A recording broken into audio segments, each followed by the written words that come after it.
सारे काम हो गए। ठीक है, पढ़िएगा आगे माता जी। इस श्लोक में आया हुआ पराभव शब्द भी उल्लेखनीय है। जब कोई गृहस्थ जीवन में तुष्ट रहता है तो वह विनाशनोन्मुख होता है, क्योंकि ईश्वर के साथ अपने संबंध को भूल चुका होता है। प्रहलाद महाराज ने बताया है कि गृहस्थ जीवन के कार्यकलापों में मनुष्य किस प्रकार ज्यादा उलझा जाता है। आत्मपातम ग्रहम अंधकूप। गृहस्थ जीवन अंधकूप के तुल्य है। यदि कोई इस कूप में गिर जाता है तो उसकी आध्यात्मिक मृत्यु अवश्यम भावी है। अगले श्लोक में यह बताया गया है कि गृहस्थ जीवन व्यतीत करते हुए भी महाराज प्रियव्रत किस प्रकार मुक्त परमहंस बने रहे। तो ये हमें इस चैप्टर की खासियत ये रहेगी, इस स्कंद की खासियत यही रहेगी कि हम लोगों को अलग अलग लोगों के माध्यम से बताया जाएगा कि किस प्रकार गृहस्थ जीवन में रहकर भी भक्ति की जा सकती है। लेकिन अंतिम चैप्टर में जाकर, जब इस 5वें स्कंद का अंतिम चैप्टर आएगा ना, तो उसके सुनने के लिए आप सबको लालायित रहना चाहिए। उसमें बताए जाएंगे 28 प्रकार के नरक, कि जो लोग भी, और अगर आप में से प्रत्येक व्यक्ति उन नरकों के बारे में सुन लेना, तो मैं गारंटी के साथ कहता हूं उसका सच में भक्ति करने का मन बन जाएगा। अभी कोई व्यक्ति कहे तो अच्छा, क्या आप डराकर भक्ति करवाओगे? डराकर नहीं, समझाकर। जैसे एक बाप अपने बच्चे को समझाता है कि भाई ड्रग्स का व्यापार नहीं करना, ये जो रैकेट होते हैं लड़कियों के, ये नहीं चलाने। क्यों? इनमें पकड़ जाओ तो फिर मार बहुत पड़ती है। तो ये डराना नहीं है, ये समझाना है। तो ठीक है, दूसरे श्लोक की तरफ आगे बढ़ते हैं। संध्या माता जी, आप पढ़ेंगे?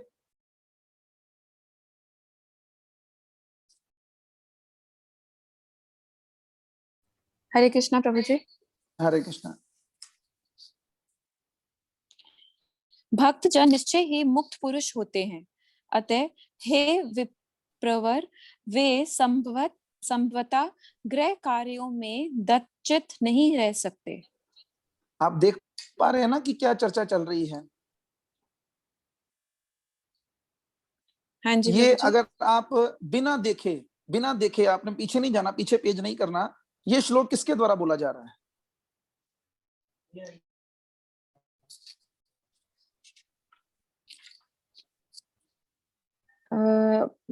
प्रभु जी, ये नारद मुनि जी कर रहे हैं ना प्रियव्रत जी को?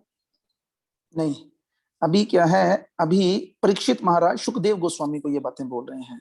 क्यों बोल रहे हैं? तो कल हमने चर्चा की थी कि सुखदेव गोस्वामी ने परीक्षित महाराज जी को बताया कि प्रियव्रत जो था वो बेसिकली ब्रह्मचारी था। नारद मुनि के द्वारा शिक्षा लेकर वो क्या किया था, वो ब्रह्मचारी बन गया था, लेकिन बाद में वो गृहस्थ बन गया। तो वो तो छोटी सी बात बोल दिए, और साथ में बोल दिए कि गृहस्थ बनने के बावजूद भी हजारों वर्षों तक गृहस्थ जीवन में रहने पर भी उसने भगवत प्राप्ति कर ली। तो अभी वो तो 2 श्लोकों में बोल दिए, लेकिन अब परीक्षित महाराज प्रश्न कर रहे हैं। पहला प्रश्न उन्होंने किया जो आपने पीछे सुना, कि पहले तो ये बताइए ये कैसे हो गया। क्या कैसे हो गया? कि जो राजा प्रियव्रत गृहस्थ जीवन में रहना पहले पसंद ही क्यों नहीं किए, ठीक है, और जो कर्म बंधनों का मूल कारण था, और बाद में वो क्यों आ गए उसमें, ठीक है। और अब पूछ रहे हैं कि भक्तजन तो निश्चित ही मुक्त पुरुष होते हैं, आता है विप्रवर। विप्रवर मतलब सुखदेव गोस्वामी। ऐसे लोग क्या करते हैं, गृह कार्यों में लगे नहीं रह सकते। तो कृपया करके थोड़ा डिटेल में बताइए कि क्या हुआ होगा। आगे भी वो एक प्रश्न करेंगे, 4 श्लोकों में वो अपने प्रश्न को पेश करेंगे। ठीक है, पढ़िएगा तात्पर्य। तात्पर्य श्रील प्रभुपाद जी के द्वारा। जगत गुरु श्रील प्रभुपाद की जय। भक्ति रसामृत सिंधु ग्रंथ में कहा गया है कि मनुष्य ईश्वर की भक्ति करने से जीवात्मा की दिव्य स्थिति को तथा भगवान को जान सकता है। भगवान को जानने का एकमात्र उपाय भक्ति है। श्रीमद् भागवत 11.14.21 में इसकी पुष्टि स्वयं भगवान करते हैं। भक्त्याम एख्या ग्राह्य, भक्ति के द्वारा ही मुझे जाना जा सकता है। इसी प्रकार भगवत गीता 18.55 में भगवान श्री कृष्ण कहते हैं, भक्त्या माम भिजानति, केवल भक्ति द्वारा मुझे समझा जा सकता है।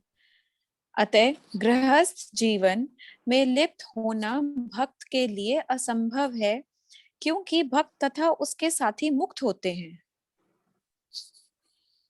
प्रत्येक प्राणी आनंद की खोज में रहता है, किंतु इस भौतिक जगत में कभी भी आनंद नहीं मिल सकता। इसकी प्राप्ति केवल भक्ति में संभव है। पारिवारिक कार्यों में अनुरक्ति तथा भक्ति में कोई मेल नहीं है। अतः महाराज परीक्षित को यह सुनकर कुछ आश्चर्य हुआ कि महाराज प्रियव्रत भक्ति के साथ साथ गृहस्थ जीवन में भी अनुरक्त थे। तो जैसा कि यहाँ पर एक लाइन आई, भौतिक जगत में कभी भी आनंद नहीं मिल सकता, तो इसके बारे में आप कुछ बताइए। लेकिन हम तो यहाँ पे आनंद से हैं और हम तो इस आनंद को छोड़ना भी नहीं चाहते। प्रभु जी, ये आनंद यहाँ पे है ही नहीं। बेसिकली जो हम एक्सपीरियंस कर रहे हैं ये सब है ही एक ड्रीम है, जैसे एक, तो ये यहाँ पे आनंद मिल ही नहीं सकता। असली आनंद भगवान के धाम में ही है। पर हम तो ले रहे हैं ना। आपको क्या लगता है ये बातें मानने वाली हैं अभी हमारे जीवन में? हम तो आनंद आता है, हम तो यहाँ पर पे प्रभु बड़े जी खुश हैं। है तो ये सब झूठा ही ना बेसिकली। हाँ, तो उसमें शब्द जो थे ना, वो परफेक्ट शब्द ये थे कि यहाँ पर खुशी नहीं है। बेसिकली हम जिसको खुशी मान रहे हैं वो दो दुखों के विचकार का समय है। हाँ जी। आज हमारे जीवन में एक दुख है, तो क्या हम खुशी का अनुभव कर पाते हैं? नहीं। लेकिन उसी दुख और अगले दुख के बीच में थोड़ा सा हमें खुश हंसने का मौका मिल जाता, तो क्या हम हंसते नहीं? हंसते हैं। तो इसके लिए एक बार एक उदाहरण दिया गया था, अगर वो आप उदाहरण सुना सकें तो। हाँ जी प्रभु जी, जैसे एक व्यक्ति को हाथ बांध के उल्टा लटकाया जाए समुद्र में, तो जब डुबकी पैर लगवाई जाए बांधकर। जबरदस्ती, हाँ जी, पैर बांधकर हाथ बांधकर समुद्र में डुबकी लगवाई जाए, तो उसे जब वो बाहर निकल जाए तो उसको पता है, उसको लगता है कि हाँ अब ये सुख है, पर वो असल में तो वो सुख नहीं है। वो अभी भी दुखी ही है, अभी भी लेकिन दुखी क्योंकि है। थोड़ी देर के लिए वो अपने ज्यादा वाले दुख को भूल गया है। हाँ तो जी। इस प्रकार से मूर्ख नहीं बनना चाहिए। ये भगवत गीता और भागवतम हमारे लिए आंखें खोलने का एक तरीका है। असल में वो जो हम सुख मानते हैं ना, वो किस कारण से है? हमारी अज्ञानता के कारण। जिस प्रकार जो कभी कभी बच्चा होता है ना, तो वो खुद ही वहां पे छिछू करता है और उसे लगता है यही समुद्र है, और उसी समुद्र के जल को समझकर उसको वहां पे थप थप मारता है। वो आनंद नहीं है कोई। उसी प्रकार हम भी अज्ञानता के वश क्या करते हैं, ऐसा सोचते हैं कि ये स्त्री के अंदर सुख है, ये पास्ता पिज्जा के अंदर सुख है, ये पैसों के अंदर सुख है, लेकिन इसमें से किसी के अंदर भी सुख नहीं है। तो मैं सब लोगों से ये प्रार्थना करूंगा कि हमारे कुछ भक्त जो हैं वो कोरोना की चपेट में आ चुके हैं, तो इसलिए उन सबको उनकी जल्दी रिकवरी के लिए, कुछ दिल्ली में डिवोटी थे, उनके भी कुछ रिश्तेदार कोरोना में आ गए हैं, कोरोना पॉजिटिव हो गए हैं। कुछ अमृतसर में थे, वो भी कोरोना पॉजिटिव हो गए हैं। तो हालांकि कुछ ऐसी विशेष बात नहीं है, बीमारी है, एक थोड़ी देर आएगी चली जाएगी, लेकिन फिर भी हम सब लोगों को प्रयास करना चाहिए दूसरों के लिए प्रार्थना करने के लिए। तो हम सब लोग प्रार्थना कर सकते हैं भगवान से कि भगवान उनको जल्दी से जल्दी ठीक करें। रिया माता जी, एक श्लोक और पढ़िएगा। हरे कृष्ण प्रभु जी। हाँ जी। हरे कृष्ण। जिन सिद्ध महात्माओं ने भगवान के चरण कमलों की शरण ली है, वे उन चरण कमलों की छाया से पूर्णतया तृप्त हैं। उनकी चेतना कभी भी कुटुंबीजनों में आसक्त नहीं हो सकती। ये क्या होते हैं? कुटु कुटुंब तो कुटु प्रभु क्या जी होते हैं? हमारा परिवार होता है ना, कुटुंब हाँ, तो परिवार। परिवार मतलब परिवार के जो लोग होते हैं, जो भक्त होते हैं ना, भक्त मतलब जिन्होंने एक बार कृष्ण की चरण कमलों में छाया ले ली, तो वो क्या करते हैं, वो कुटुंबी जनियों में आसक्त नहीं होते। क्यों क्यों नहीं होते? क्या उनको प्यार नहीं रहता किसी के साथ? क्योंकि उन्हें लगता है कि वो भी भगवान के दास हैं। नहीं, असल में हम लोग अपने परिवार से प्रेम करते हैं, बाकियों के साथ कई बार क्या करते हैं, मैं और मीरा के कारण हम दूसरों के साथ प्यार नहीं करते हैं। लेकिन जो भगवान की शरण ले लेता है ना, उसके लिए सारा संसार वासुदेव कुटुंबकम बन जाता है। अब वो केवल मैं और मेरे के बारे में नहीं सोचता, अब वो सबके बारे में सोचता है। जो भक्त होता है ना, वो विस्तारित हो जाता है, सीमित नहीं रहता। ये लोग मूर्ख हैं जो कहते हैं कि भक्त जो हैं वो अपने परिवार के सदस्यों को प्रेम नहीं करते। अरे भक्त तो पूरे संसार को प्रेम करता है, तो वो अपने परिवार को प्रेम कैसे नहीं करेगा? लेकिन वो अपने परिवार को प्रेम अब ये सोचकर नहीं करता कि ये मेरी बेटी है, ये मेरा बेटा है। अब वो कहता है ये भगवान की बेटी है, अब इसको किससे मिलवाना है? भगवान से मिलाना है। और वो शिक्षा देता है कि बेटा भक्ति कर।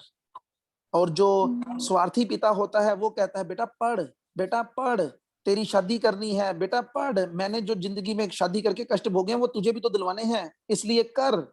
अरे शादी करना बहुत जरूरी बात है, लेकिन अगर कोई भगवत गीता और भागवतम के ज्ञान के साथ किसी लड़की की शादी करेगा ना, तो उसकी जिंदगी में कुछ अलग ही आनंद होगा।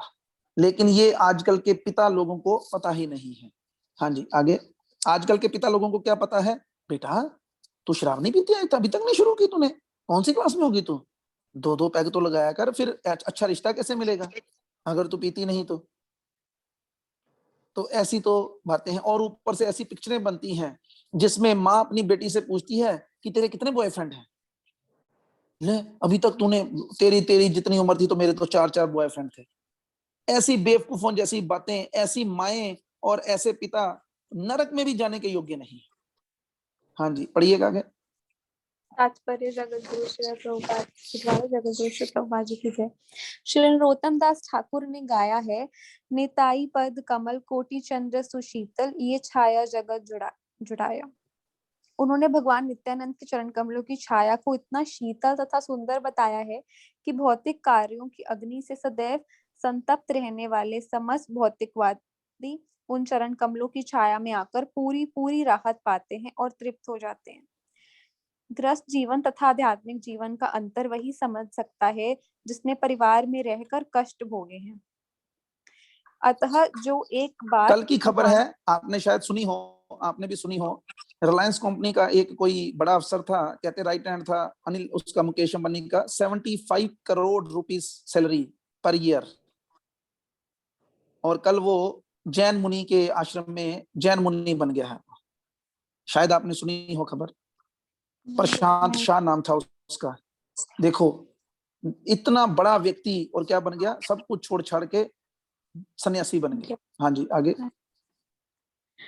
ग्रस्त अतः जो एक बार भगवान के चरण कमलों की शरण में पहुंच जाता है, वे फिर ग्रस्त जीवन के कार्यकलापों के प्रति आकृष्ट नहीं होता है। जैसा कि भगवत गीता में कहा गया है, परम दृष्टा निवर्तन्ते, अच्छा स्वाद चखने के पश्चात मनुष्य निम्न कार्यों का त्याग कर देता है। इस प्रकार भगवान के चरण कमलों की शरण में आते ही मनुष्य ग्रस्त जीवन से विरक्त हो जाता है।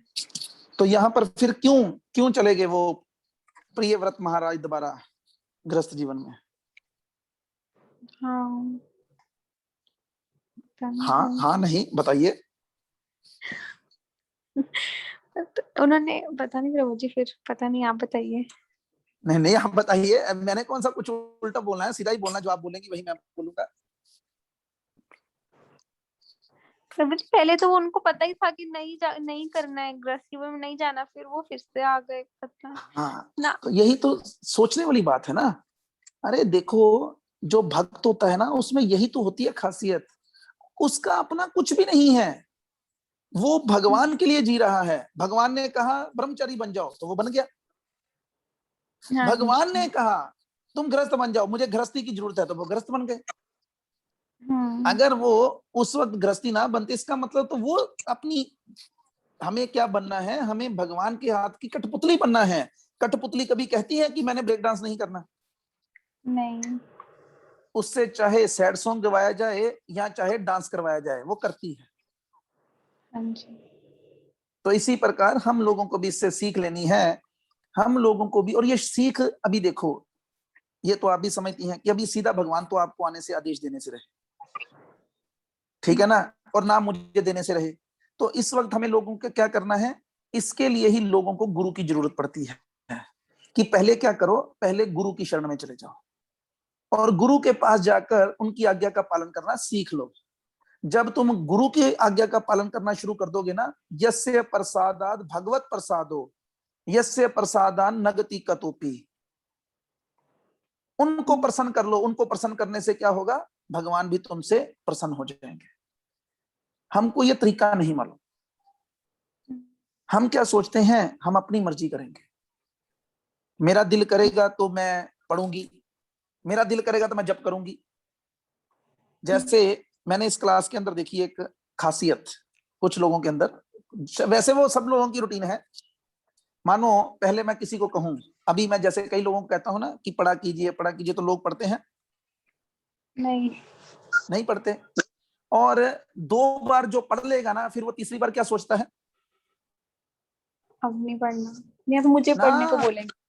अब मुझे ही पढ़ना है बस, अब किसी और को मत बोलिए पढ़ने के लिए। दोनों तरफ से वो इजाजत, जो उसका है ना, बात को मानने की इच्छा ही नहीं रखते। पहले भी वो नहीं मानते और बाद में भी नहीं मानते। लेकिन अच्छा गुरु और अच्छा शिष्य बनने के लिए क्या करना पड़ता है, जो अच्छा शिष्य होता है ना, वही आगे चल के अच्छा गुरु बनता है। एक बात याद रखिएगा, जिसने आज ध्यान से गुरु से सुना है ना, वही कल अच्छे से बोल पाएगा। लेकिन जिसने आज ध्यान से नहीं सुना, जो आज सुनते वक्त कुछ खा रहा है, कुछ पी रहा है, अभी क्या बांट रहे थे आपने सुना था, क्या था, मैं भूल गया वो, कुछ दे रहे थे ना, कड़ी चावल, कुछ नहीं, कड़ी चावल नहीं, लौंजी, हाँ लौंजी दे रहे थे, लौंजी दे रहे थे, लौंजी दे रहे थे। ठीक है ना, तो देखो सबने सुना, कथा किसी ने नहीं सुनी, लेकिन लौंजी सबने सुनी। तो इसी प्रकार भागवतम के एक एक श्लोक को अपने जीवन में धारण करने का प्रयास करना है। ये हमारे पास एक बहुत अच्छा अवसर है। प्रभुपाद जी की हम पर कृपा हो रही है और हम उनके ग्रंथों को पढ़ने और सुनने में सक्षम बन पा रहे हैं। आज मुझे अच्छी बात लगी, एक क्या हुआ कि 100 लोग हो गए, और जैसे ही 100 लोग हुए तो हमारे एक डेली जो लिसनर हैं प्रदीप शर्मा प्रभु, वो लेट हो गए होंगे थोड़ा, तो वो कहते हैं, उन्होंने ग्रुप में मैसेज किया, न्यू एक्सपीरियंस की एंट्री नहीं मिल रही। इसी प्रकार किसी वक्त भी दरवाजे बंद भी हो सकते हैं। कब हो सकते हैं दरवाजे बंद, हमारी सांस रुक सकती है। इस मनुष्य जीवन में जो हमें मौका मिला है, उसके रास्ते बंद हो सकते हैं, उसके दरवाजे बंद हो सकते हैं। इससे पहले कि दरवाजे बंद हो जाएं, अपना काम पूरा कर लीजिए। और वो काम क्या है, वो काम है अपने घर वापस जाना। प्रभुपाद के गुरु महाराज कहते थे, don't take risk, don't take risk. लेकिन हम लोग तो अपने पूरे जीवन को ही रिस्क पर रख दिए हैं, और कोई बात नहीं, कर लेंगे, अभी तो हम गृहस्थ हैं, अभी तो 40 साल हुए हैं, ये तो विले हैं, ऐसे ही बोलते रहते हैं, अभी तो हमें बैलेंस बना के चलना है।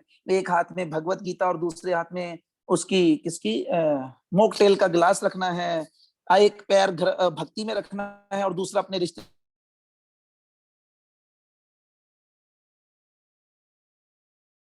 दोस्तों में नहीं है, और वो दोस्त भक्त होने चाहिए। तो ऐसे दोस्तों को करना क्या है जो आपको नरक की तरफ खींच रहे हैं। प्रभुपाद लिखते हैं, जो ये कोटेशन थी कल की, हाँ कल की शायद, कि 4 माला डालकर आपको नरक में ले जाए, ऐसे दोस्त को छोड़ दीजिए, और 4 गालियां देकर भी आपको गोलोक की तरफ बढ़ाए, ऐसे दोस्त को, ऐसे दुश्मन को, चाहे आप उसे दुश्मन समझते हैं, उसको भी पकड़ लीजिए। तो इसलिए अकलमंद बनिए। रास्ता बहुत आसान है, तरीका बहुत सरल है। हरे कृष्ण कृष्ण कृष्ण हरे हरे, हरे राम राम राम हरे हरे। तो आप सब लोगों का बहुत बहुत धन्यवाद। कल सुबह हम मिलेंगे, कल शनिवार है ना, हाँ कल शनिवार है, कल सुबह हम मिलेंगे श्रीमद् भगवद गीता के पहले चैप्टर के साथ। हरे कृष्णा। किसी का कोई प्रश्न है तो कर सकते हैं, अन्यथा सब लोग जा सकते हैं। प्रभु जी। हरे कृष्णा। देखो पहले जब ये क्लास शुरू हुई ना, तब सब लोगों में से काफी लोग अपना वीडियो ऑन रखते थे, जिसमें से मुकेश प्रभु भी एक थे। वो डोले दिखाते थे अपने लोगों को, डंबल ऐसे करते करते नहीं प्रभु जी, ऐसे। ठीक है, देखा बड़े लोगों ने देखा आपको एक्सरसाइज करते, ठीक है। और कुछ लोगों के तो ऐसे ऐसी वीडियो ऑन हो गई जिसको सोचा ही नहीं जा सकता, ठीक है। तो अब जब हम लोगों से कह रहे हैं कि कम से कम कुछ लोग तो प्रयास करें कि वो अपनी वीडियो को ऑन करें, ताकि दूसरे लोगों को प्रेरणा मिले। तो इसलिए मैंने जैसे कहा, लेकिन हम लोगों का शुरू से स्वभाव है, हम नहीं मानेंगे, हम किसी की बात तो बिल्कुल नहीं मानेंगे। हम क्या करेंगे, हम अपनी मर्जी करेंगे।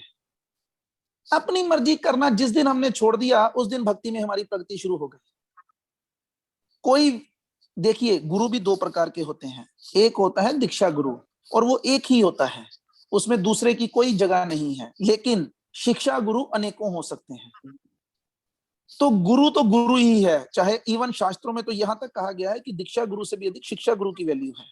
लेकिन अगर आप लोगों ने बात मानने से ही इनकार किया तो फिर क्या होगा? फिर गाड़ी नहीं चलेगी। तो इसलिए इस गाड़ी को रुकने मत दीजिएगा, चलती रहे, ये कारवां इसी प्रकार से चलता रहे, ऐसी हम सब लोगों की इच्छा होनी चाहिए। हरे कृष्णा। हरे कृष्णा प्रभु जी। हरे कृष्णा प्रभु जी। प्रभु जी, मेरा एक प्रश्न था जरा। ओ वेरी गुड, प्रश्न कीजिए। ये जो पहले तात्पर्य में लिखा है, अतः यदि कोई ब्रह्मचर्य के नियमों पूर्ण परीक्षित होता है तो फिर वह ग्रस्त जीवन में प्रवेश नहीं करता। लेकिन प्रिय हाँ व्रत जी, तो प्रभु ग्रस्त थे, उन्होंने तो 14 बच्चे पैदा किए थे, 2 शादियां की थी। हाँ जी, 2 शादियां की थी। तो यही बताया गया ना, अभी यही चर्चा चल रही थी जब मैं रिया माता जी से पूछ रहा था, तो यही चर्चा थी। आमतौर पर जैसे वर्ण आश्रम धर्म में बताया गया कि 4 आश्रम होते हैं, जिसमें से सबसे पहला होता है ब्रह्मचारी आश्रम। और जो व्यक्ति ब्रह्मचारी आश्रम में अपने आप को पक्का कर लेता है, वो फिर गृहस्थ जीवन में प्रवेश नहीं करता, वो सीधा संन्यास में चला जाता है। जैसे हमारे गुरु महाराज, उन्होंने, वो नैष्ठिक ब्रह्मचारी हैं, वो बचपन से ही ब्रह्मचारी थे और उन्होंने 27 साल की उम्र में ही प्रभुपाद से संन्यास दीक्षा ले ली। लेकिन कुछ लोग क्या होते हैं, वो ब्रह्मचारी होते हैं, लेकिन वो अपने जो स्त्री के प्रति आकर्षण है उसको रोक नहीं पाते। तो वो क्या करते हैं, उनके लिए भगवान ने ही फैसिलिटी दी है कि वो क्या करें, वो शादी कर लें। कितने सालों तक? 25 से लेकर शादी कर लें, और 25 से लेकर 50 तक वो स्त्री सुख भोग सकते हैं। उसमें भी कुछ नियम बताए गए हैं। और 51 से लेकर 75 साल तक वो क्या करें, घर को छोड़ दें, पत्नी को साथ में लेकर किसी वृंदावन जैसे स्थान पर रहें और भक्ति का प्रयास करें। और उसके बाद वो सन्यासी बन जाएं और क्या करें, पत्नी को वापस बेटे के पास भेज दें और खुद सन्यास ले लें। लेकिन सन्यास लेना इस कलयुग में वर्जित बताया गया है। लेकिन अब आपका क्वेश्चन है कि प्रियव्रत महाराज ने ऐसा क्यों किया? तो उन्होंने ऐसा अपनी मर्जी से नहीं किया। अभी आप आगे चलकर देखेंगे, पहले उनके पास स्वयंभू मनु आएंगे, उनके पिताजी, कि बेटा प्लीज आओ शादी कर लो, तो वो अपने पिता की बात नहीं मानेंगे। फिर उनके दादाजी आएंगे इंद्र को साथ में लेकर, और फिर वो दोनों उनसे प्रार्थना करेंगे, उनके पैरों में गिरेंगे, उनकी रिक्वेस्ट करेंगे कि बेटा राज्य नहीं चल रहा, तुम आ जाओ, तब वो मानेंगे। इसका मतलब उन्होंने सांसारिक सुख एक्सेप्ट किया, अपनी इंद्रियों के तर्पण के लिए नहीं, संसार की खुशहाली के लिए। मैं उम्मीद करता हूं आपको समझ लगी होगी। हाँ जी प्रभु, हरे कृष्ण। ठीक। हरे कृष्णा प्रभु जी। हरे कृष्णा प्रभु जी। हरे कृष्ण प्रभु प्रभु जी। जी